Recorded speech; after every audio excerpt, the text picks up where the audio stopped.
Love's a gamble where you bet your heart. Divorce? You guard your wallet. I'm a 35-year-old tech engineer in Seattle, married to Lauren Baxter, a sharp marketing exec. I thought we had a solid marriage. Then I found an email that flipped my world upside down. Tuesday morning, I grabbed our shared iPad to check work emails. An email in the trash hit me like a gut punch. Divorce strategy, how to clean out the loser's pockets. Guess who the loser was? Me. Lauren wasn't just planning a divorce. She wanted to take everything, my money, my house, maybe even my favorite Nikes. I dug deeper. Her search history was a goldmine of betrayal. How to win big in divorce. Hire a pie to dig up dirt on husband. Fake crying in court. She'd contacted 3 lawyers and a private investigator named Vinny. All while smiling at me over dinner. The kicker? She was working with Brad, her slimy co-worker, to frame me for cheating. Every kiss, every "how was your day," was a lie. She thought I was a clueless nerd who'd roll over. Big mistake. I wasn't just a coder sipping lattes. I was ready to fight. Her plan was to ruin me financially and socially. But she forgot one thing: I'm smarter than she thinks. She wanted war? I'd bring a tank. If you think I'd end up crying in a dumpy apartment, think again. Hit subscribe now, because this story's about to get wild. That email wasn't a one-off. It was a blueprint for destruction. I didn't cry or scream. I turned into a detective, determined to expose Lauren's game. My cold coffee was my only ally. This wasn't about heartbreak, it was about survival. I started with the iPad, her so-called safe zone. Dumb move, Lauren. In a note app labeled Work Ideas, I found her war plan. Lists of Seattle divorce lawyers, from cheap ones to legal sharks. Notes like Thompson, great at alimony, loves female clients and check Washington community property laws. Who leaves this stuff on a shared device? Then I found emails with Brad, her co-worker. Not work stuff. Scheming stuff. Get pics of him at a bar, make it look shady, she wrote. Pie's expensive, but worth it to make him look like a jerk, Brad replied. My blood boiled. Brad, the guy I bought beers for at the company Christmas party, was her sidekick. I checked her phone while she showered. Not proud, but desperate times call for dirty moves. Her password? Still our cat's birthday. Predictable. Texts with Vinny the Snake Malone, a pie, showed she paid him $500 to tail me. She wanted proof I was cheating with a co-worker. The only thing I ever flirted with was the office coffee machine. The real gut kicker was an audio she sent Brad. Lauren practiced a sob story. You don't love me anymore, do you? I just want us to be happy. Then she giggled. Sound good? Gotta make the tears hit right. She was rehearsing for court like it was a bad rom-com. I sat there, stunned, feeling like I'd stumbled into a trashy reality show. I started collecting evidence. Every email, text, note, snapped and saved on a USB hidden in an old coffee can. Bank statements were next. Lauren had siphoned $12,000 from our joint account over 3 months. Small transfers labeled furniture or conference fees. Furniture? Our couch was older than my college degree. I highlighted every shady transaction. Lauren's behavior got weirder. She carried her phone everywhere, even to the bathroom. Her client meetings ran late, but her lipstick was always fresh. I asked about a client she mentioned. She stammered, switched topics like a kid caught stealing cookies. She was meeting someone, Brad, a lawyer, maybe both. I dug into Brad. Using a work laptop, I accessed the company's internal network. Not hacking, just using my admin access. Brad's emails with Lauren detailed their plan to stage photos of me with a mystery woman at a bar. One email from Brad, "Don't worry, I'll make him look like Seattle's biggest sleaze."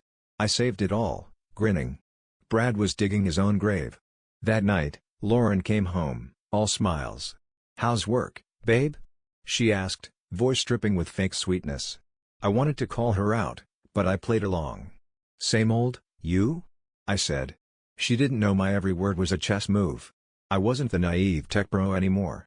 I made a to-do list: get a lawyer, lock down accounts, trap Brad. I called Mike Russo, my buddy and Seattle's most ruthless divorce lawyer, nicknamed the Bulldog. "Spill it," Mike said, sounding like a kid about to open a present. I told him everything: emails, pie, transfers, fake tears. He laughed. "She thinks she's a mastermind, but you're about to school her. Let's make her regret this." I ended the day with a plan. Keep collecting evidence. Act normal. Let Lauren think she's winning. She wanted a fight? I'd give her one she'd never forget. As I lay in bed, Her soft snores beside me, I knew she had no clue I'd seen her entire hand. Game on. Lauren thought she had me cornered. I wasn't about to let her win. I turned from prey to predator, building a fortress around my money and reputation. Every move was calculated. She wanted to play dirty? I'd play smarter. I needed a real ally. Mike Russo, the bulldog, was my guy, a lawyer who could make opponents sweat with a single glare. We met at a dive bar in Seattle. The place smelled of stale beer and bad decisions. "Lauren's not divorcing you," Mike said, sipping bourbon. "She's waging war. Lock everything down and make her trip." First, I hit the bank. I called and set a rule: any withdrawal over $500 needed both our signatures. I told Lauren it was a security measure after hearing about hacked accounts. Her eyes twitched, but she nodded. She couldn't argue without tipping her hand. I scored the first point. Next, I rerouted my paycheck. Instead of dumping it all into our joint account, I sent just enough for bills. The rest went to a new account she didn't know about. Not hiding money, just protecting what I earned. She wasn't getting a dime she didn't deserve. I set up a small camera in our home office. Legal, since it's my house. It caught Lauren rifling through papers, snapping pics of my dad's old watch collection. She jotted down values like a pirate eyeing treasure. Watching her on the footage, I couldn't believe this was the woman who cried when my dad died.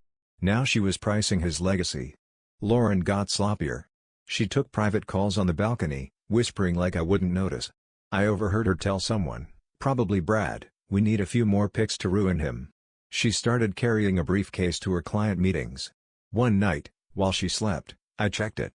Inside were contracts with Vinny, payment receipts, and a list of our assets labeled Lauren's after divorce. She even claimed the house as hers, despite me paying the mortgage. I called Vinny from a burner phone, posing as a new client. He bragged about tailing me for 2 weeks but found nothing. "Guy's boring as an accountant," he said. I almost laughed. I told him to keep watching and send reports to a fake email I set up. Lauren's pie was now my puppet. Brad was next. I bumped into him at a coffee shop near work, where he was with Lauren. I acted surprised, bought them drinks. "Big project with Lauren, huh?" I asked. Brad's grin faltered. He mumbled about work. I leaned in. "Careful, Brad. Some folks are watching you." He choked on his latte. That night, I accessed the company's internal network. Brad's emails with Lauren planned to hire a woman to pose as my mistress at a bar.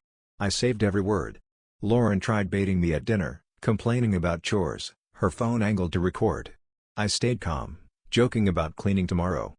She looked pissed, expecting a fight. Mike called, thrilled with my evidence. "She wants you as the villain," he said. "But you're about to make her the punchline." He suggested I start winning over friends and neighbors. I grabbed coffee with mutual pals, subtly showing I was a good guy. If Lauren spread lies, I'd have backup. Every day, I played two roles, loving husband and silent warrior. Lauren's every move, secret calls, sneaky photos, was recorded. She thought she was hunting me. I was setting the trap.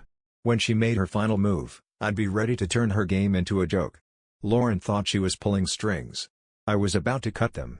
Brad, her slimy sidekick, was the weakest link. I'd break him first. No fists needed, just brains and patience. Time to turn their plot into my playground. I started with Brad's digital trail. Using a fake LinkedIn profile, I checked his activity. He was a narcissist, posting gym selfies and bragging about close ties with senior colleagues. Meaning Lauren. An email he accidentally sent to the whole marketing team spilled the beans: "Got a girl to pose with Jake for $200. I printed it, adding it to my evidence stash. I decided to rattle him. I invited Brad for beers at a bar near work, acting like we were buddies. He showed up in a tight shirt, grinning like a used car salesman. "Yo, good to see you," he said, slapping my shoulder. I smiled, ordered drinks, and dropped a bomb. "Heard you're helping Lauren with a special project," I said. His face froze. Beer nearly spilled. Brad stammered about work. I pushed harder. "Something personal, maybe?" Sweat beaded on his forehead. He rambled about the weather. I let him squirm, then leaned in. "Watch your back, Brad. People are keeping tabs." I left him with his beer and a panic attack. Back home, I checked the office camera. Lauren was stepping up her game. She photographed my dad's watches and RTV, jotting down prices. She even recorded herself fake arguing, "Why do you always hurt me?" Then she laughed, checking the audio. She was directing her own soap opera. I saved the footage, shaking my head. The real shocker came from the bank. Lauren opened 2 credit cards in both our names, buying designer bags and Hawaii tickets. She planned to hide them in a safe deposit box. I froze the cards immediately. She'd get a nasty surprise next time she tried buying a latte. I hacked her iCloud, not my proudest moment, but war's war. She'd saved screenshots of social media posts, whining to friends about me being cold and controlling. She even used a fake account to spread rumors I was cheating. I saved everything, building my arsenal. She was writing her own downfall. I met Mike at his messy office, filled with old files and cigar smoke. He loved my new evidence. "She's not just after money," he said. "She wants your reputation in the gutter." He suggested a fake email from Vinny, asking Brad for more details on the bar setup. I sent it. Brad, panicking, replied with the plan: a woman posing as my mistress, Friday night. I had the time, place, and name. Lauren kept up her act. She cooked dinner, smiled, asked about my day. Her phone sat on the counter, recording, hoping I'd snap. I didn't. I told a boring work story, watching her frown. She wanted a fight. I gave her nothing. She was losing, and I was just getting started. Lauren thought she was running the show. I decided to steal it. She sent invites for a fake anniversary party to look like the perfect wife. I hijacked it, turning it into my stage. This wasn't just a party, it was her public unmasking. I sent new invites, calling it a surprise celebration for our marriage. Lauren, thinking I was clueless, loved the idea. She decorated our apartment with balloons and a cake. I was busy too, but not with decorations. Mike helped me craft a 5-minute video, her emails, camera footage, texts with Brad, all edited into a damning expose. The night arrived. Our apartment buzzed with friends, neighbors, and Chloe, Lauren's sister. Lauren wore a red dress, playing the doting wife, clinging to my arm. I smiled, counting down to the main event. After some wine and small talk, I clinked my glass. "Thanks for coming," I said. "This isn't just about our marriage, it's about honesty." I hit play on the TV. The screen showed Lauren's clean out the loser email, then her snapping pics of our stuff, her fake sob audio, and texts with Brad about framing me. The room went silent. Lauren stammered, "What is this?" Friends gasped. Chloe stood up, glaring at her sister. "This is sick," Chloe said. "He didn't deserve this." Lauren claimed the video was edited, but no one bought it. A friend yelled, "You hired a pie to ruin him? That's messed up." Lauren's face burned red. She fled to the bedroom. The crowd whispered, shocked. Chloe stayed after. She apologized for Lauren. "She tried to get me to lie about you," she said, eyes teary. I couldn't. I nodded, feeling a mix of victory and emptiness. The party didn't just expose Lauren, it cost her friends trust. Her game was crumbling, and I wasn't done yet. The courtroom was my final battlefield. Lauren walked in looking like a defeated actress, her fancy lawyer in a shiny suit. I had Mike and a mountain of evidence. This wasn't a TV drama, but it was my show. I was ready to close the curtain. Mike started strong, showing the clean out the loser email. He presented bank records of Lauren's $12,000 transfers, labeled as fake expenses. Her lawyer argued they were household costs. Mike countered with camera footage of her pricing my dad's watches. The judge, a stern older woman, scribbled notes, unimpressed. Next came the texts with Brad and the pie contract. The plaintiff tried to fabricate evidence, Mike said, cool as ice. She wanted to destroy my client's reputation. Lauren's lawyer stuttered, asking for a private talk.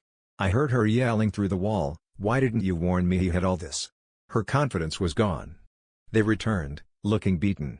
The judge ruled fast. Lauren had to repay the $12,000 plus interest, cover all legal fees, and got no alimony. Assets were split fairly, but I kept my dad's watches and pre-marriage savings. Mike grinned as we left. "You just schooled her," he said. Lauren shuffled out, her red dress now a symbol of defeat. She glanced at me, but I looked away. She chose this path. I didn't force her to walk it. The courtroom victory felt like crossing a finish line after a brutal race. Lauren's world collapsed. She lost her job after the Brad scandal leaked. Their emails hit the company server, exposing their plot. No one wanted a schemer on payroll. She couldn't afford the apartment's mortgage, sold it, and moved back with her parents. Her dream of winning big turned into a nightmare. I started fresh.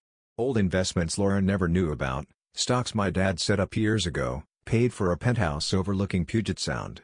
It wasn't just a home, It was a middle finger to her schemes. I dated again, but cautiously, like a guy who'd stepped on a snake. Every date was a test. Is she after my wallet? Chloe called, voice heavy with guilt. Lauren tried to make me lie about you, she said. I told her no. I thanked her, but didn't dwell. Lauren was history. The bank called too. Those credit cards she opened racked up debt for jewelry and trips. Investigators traced it to her safe deposit box. She faced a lawsuit now. I sat in my new penthouse, sipping beer, staring at the water. Lauren wanted me broken. Instead, I was free. Her greed burned her life down, not mine. I didn't gloat, but I didn't feel bad either. She built her own prison. Standing on my penthouse balcony, Seattle's lights sparkling below, I thought about this wild ride. Marriage is a gamble. Lauren bet on greed and lost. She wanted me as the villain, but I walked away the hero of my own story. Her credit card lawsuit and her lawyer's ethics probe? Just icing on the cake. I learned love can be fake, but bank accounts are real. I protected my money, my name, and my sanity. This penthouse, with its killer view, proves you can come out on top if you play smart. Lauren wanted everything in divorce. I kept what mattered: freedom, pride, and a clean slate. If you've been betrayed, drop your story in the comments. Hit subscribe for more epic takedowns, and check out the 2 videos I picked for you below.